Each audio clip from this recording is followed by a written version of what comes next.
Hey everyone, I am back with another book. This book has some words that are in Spanish in it, so you may hear me mess up a little bit, but I'm going to try my very best to do everything correct. I hope you enjoy the story. It's a really good one.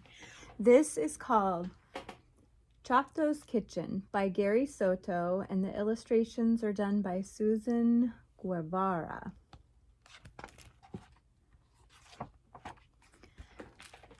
Chato, a low-riding cat with 6 stripes, was slinking toward a sparrow when he heard the scrape of tiny feet coming from the yard next door. Left, right, left, right. Chato's ears perked up. His tail began to swish to the rhythm. He felt the twinge of mambo in his hips. The movement frightened the sparrow, who shot off into the tree. So if you've ever seen a cat hunting, they kind of sneak, and then the mambo does get in their hips, and they start moving really fast, and then they pounce. It's pretty funny to watch. No problema, homeboy, Chato said to himself, and followed his nose to the fence.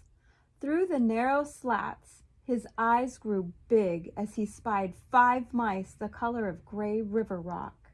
His whiskers vibrated with pleasure, and he leaped onto the fence for a closer look. Yes, it was a whole family of fat, juicy mice moving into the house next door. Chato raked his tongue over his lips and meowed a deep, growling meow. The mice froze with their belongings on their backs. They began to shiver like leaves in the wind. Chato was the tallest cat they had ever seen. "Orale, neighbors," Chato purred. "Don't be scared of me. I'm a cool, low-riding cat." The mice dropped their things and scattered. "No, de veras, hombres, I'm okay," Chato reassured. But the yard was empty. Another meow rumbled in his stomach, just barely suppressed. Chato thought for a moment as he stabbed his face into his furry shoulder and chewed the daylights out of a bothersome flea. "Aha!" he thought. "I'll invite them for dinner." Chato jumped down from the fence and returned to his house. On a piece of fine paper he wrote, "Chato welcomes you to the barrio and invites your tasty family for a surprise dinner tonight at 6 o'clock. Chato immediately saw his arrow and changed tasty to lovely. He folded the invitation into a paper airplane and tossed it over the fence. There it goes. The airplane spiraled down on a parachute of wind, and Poppy Mouse read it out loud. "Should we go?" Mommy Mouse asked. "Why not?" Poppy said. "That Chato cat seems muy simpatico. Very nice, I'm sure." "But isn't Chorizo coming over tonight?" Mommy Mouse asked. "Híjole, that's right," Poppy said. "A friend from the old neighborhood was due over for dinner. They called him Chorizo, or sausage, because, well, that's the kind of guy he was." After much talk, Poppy wrote back, "Many thanks. Mil gracias. We're coming, and we'd like to bring a friend. Okay?" "Oh, sure," Chato shouted over the fence. "A friend of a friend is a friend. Que no?" He couldn't believe his luck. Instead of just 5 mice, there would be 6. Chato pranced off to his kitchen to rattle his pots and pans.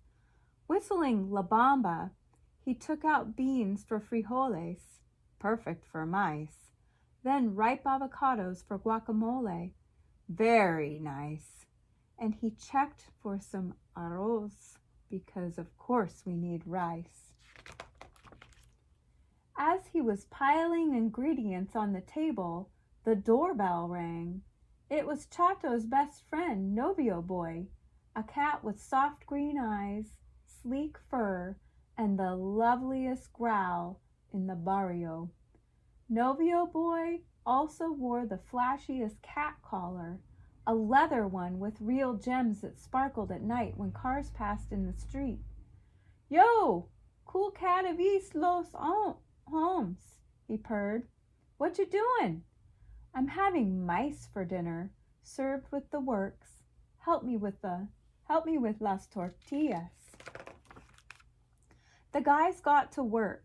While Chato rolled out the tortillas with a rolling pin, Novio Boy placed them on the hot griddle, careful not to burn his paws. He flipped them over when one side was baked until both sides were perfect. All afternoon they worked away in the kitchen. They cooked the beans and made salsa, not too spicy for the guests, and a large pitcher of tamarindo. They made fajitas, enchiladas, carne asada, chili rellenos, and finally a sweet, smooth flan. Oh my goodness, I'm getting so hungry. While the cats were busy in Chato's kitchen, the mice were settling into their new home. They had set up a bottle cap for a bathtub, a chip of glass for a mirror, and their matchbox beds all in a line. But they still remembered, as the sun began to drop behind the trees, that they should take a dish to Chato's house. What did they make? Quesadillas, of course, featuring their favorite ingredient, cheese. Soon chorizo arrived, and the mice danced in the shadow of their long, skinny, low-riding friend. They told him about the party at Chato's house. Oh, ratoncitos, little mice, it's time to go to the fiesta. So they climbed onto Chorizo's back, where they clung to his short fur. As if in a limousine, they cruised out of their jungly yard and around the picket fence to Chato's place.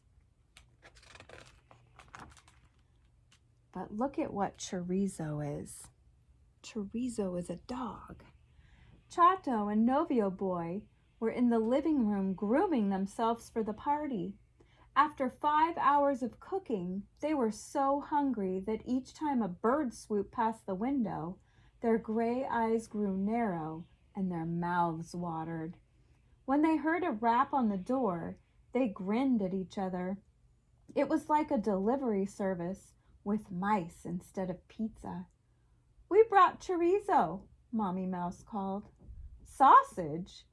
Chato and Novio Boy danced, and with clean paws they were giving each other a low 4. Instead of a high 5, it was a low 4. We can have chorizo con mice, Novio Boy grinned.